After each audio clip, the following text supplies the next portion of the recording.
c'est le Sénégal.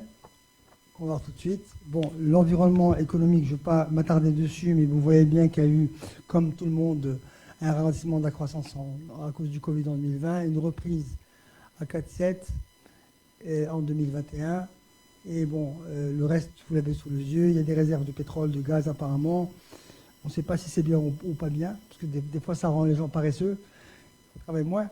Moi, j'arrive de Brazzaville, où ils ont plein de pétrole, et ils ne font pas grand-chose avec. Hein. Donc, enfin, bref. Donc ça, c'est un peu les grands projets. Mais c'est bien, c'est un pays qui se débrouille tout seul, avec ses moyens. Ce qui est plutôt inquiétant, c'est l'endettement qui augmente fortement. Très fortement, et on ne sait pas un peu où est-ce qu'on va. Je veux dire, est-ce qu'on sera en mesure de continuer à investir autant ou pas? Ça, c'est une vraie question qui se pose. Je ne sais pas s'il faudra passer à des rationnements au niveau de la dette, etc. On verra. Mais pour l'instant, bon, un endettement assez soutenu, assez élevé, mais on produit de la richesse. Alors, sur la partie banque, franchement, l'image est parfaite, presque, je dirais. Pour 2020, il faudra dire bravo à M. Sampallegré, puisqu'on a un bilan, vous voyez bien, qui continue à augmenter fortement avec une croissance récurrente qui termine à 626 milliards, un PNB à 35 milliards, et des fonds propres qui augmentent et un résultat net qui fait 11 milliards. Grosso modo, on va voir un peu le détail de tout ça. Au niveau des performances commerciales, c'est une banque qui, à l'origine, souffrait beaucoup des dépôts.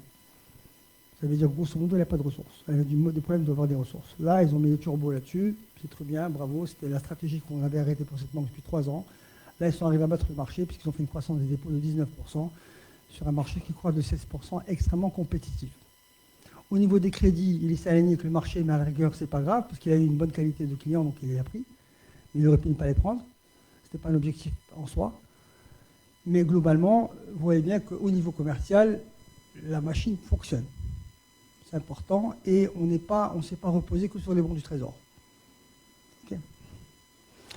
Alors, sur les résultats, la marge bancaire, vous voyez bien ici, non seulement ça croît, mais en plus c'est mieux pricé, puisque sur vos encours de crédit moyen ont augmenté de 10%, et la marge client a augmenté de 38%.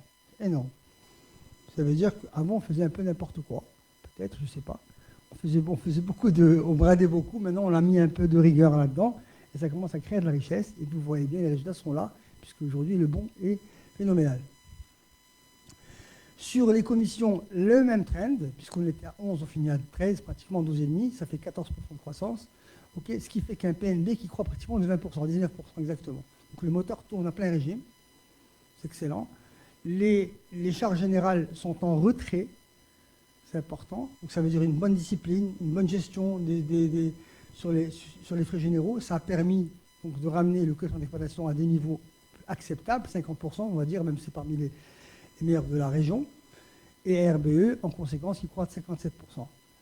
Et ça, malgré un doublement du coût du risque. On est bien d'accord, un doublement du coût du risque, parce qu'ils ont eu un risque 2 fois supérieur à 2020.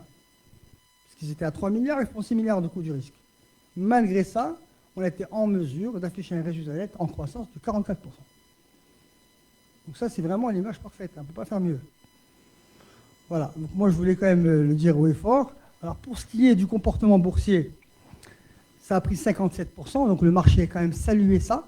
Parce que sinon, je veux dire, franchement, ça méritait. Avec un volume moyen d'échange, même s'il est en baisse, il reste relativement élevé par rapport à la place. 50 000 titres quand même qui ont été échangés. Et enfin, sur la performance du titre ici, vous voyez bien qu'on reste un price earning qui est à 5. Je veux dire, ça, c'est des valeurs rares, ça ne se trouve jamais, ça. Il faut les trouver sur le marché à ce prix-là. Donc à 5 fois les bénéfices. Avec ça, c'est moi je serais preneur. Hein, je veux dire, demain matin, s'il y avait des valeurs comme ça. Et surtout que c'est du récurrent, c'est pas de l'exceptionnel. C'est des vrais fondamentaux qui sont derrière. Donc c'est important. Voilà, et un rendement de dividende qui est égal à 7%. Bon, ben c'est extrêmement honorable.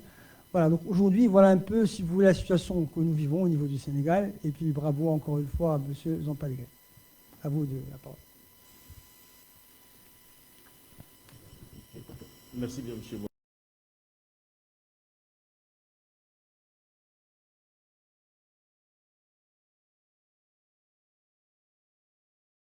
Il faut dire que la banque avait travaillé pendant un bon moment pour construire un réseau et donc il fallait aujourd'hui mettre en puissance ce réseau.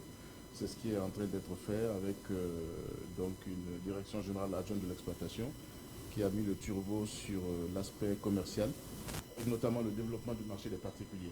Parce que sur le Sénégal, nous avons une très très grande compétition sur les entreprises avec un pricing que nous ne maîtrisons pas. Donc sur les particuliers, on a un relais de croissance et aujourd'hui les particuliers représentent à peu près 3% de nos encours contre 27% il y a quelques années. Il y a également à côté de ça le développement de la PME, d'accord, qui est en train de se poursuivre. La maîtrise des charges, parce qu'effectivement à un moment, bon, compte tenu de... On dit souvent que la cherté de la vie à Dakar, donc ça se ressentait un peu dans nos comptes. Et aujourd'hui, il y a un plan qui a été mis en place qui porte ses fruits, hein, le plan Horizon comme on l'a appelé, et qui a permis de rationaliser les charges et l'impact est direct, parce qu'on voit un coefficient d'exploitation qui a gagné quand même 12 points. Ensuite, il y a la progression des commissions, sur lesquelles des efforts ont été également faits pour aujourd'hui pérenniser le PNB. Donc globalement, voilà à peu près donc aujourd'hui la stratégie. Alors sur l'avenir, on a noté également donc la distribution du dividende, c'est un peu plus prudent que ce qui a été fait de par le passé. Vous constatez que les ambitions que la banque se donne, il faut qu'on ait aujourd'hui des fonds propres qui permettent de soutenir la croissance de la banque. Et l'orientation est